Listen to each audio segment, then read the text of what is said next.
మన రాష్ట్రంలోని మీడియా ప్రజలకు నిజ నిజాలు తెలిసేటట్టు చేయకుండా ఉండడంలో మాత్రం సఫలం అవుతుందనే చెప్పచ్చు. ఇప్పుడు ఈ విషయం ఎందుకు చెప్పవలసి వస్తుందంటే, ఇండియా టుడే ఒక కథనాన్ని ప్రచురించింది. ఈ కథన సారాంశం ఏంటంటే, కర్నూలు పట్టణంలో ఒక ప్రైవేట్ కళాశాలలో ఒకటో తరగతి చదువుతున్న విద్యార్థి ఒక గోడ కూలి మరణించాడు.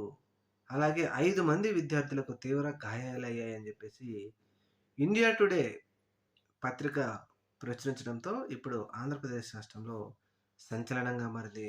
ప్రైవేటు విద్యా సంస్థలు ఏ విధంగా పిల్లల సేఫ్టీ కోసం ఏ విధమైనటువంటి చర్యలు తీసుకుంటా ఉందో మనం అర్థం చేసుకోవచ్చు. ప్రభుత్వ కళాశాలలను ప్రైవేటు పరం చేస్తే ఇటువంటి పరిస్థితులే చూడవలసి వస్తుందని చెప్పేసి మేధావులు, విశ్లేషకులు చర్చిస్తా ఉన్నారు.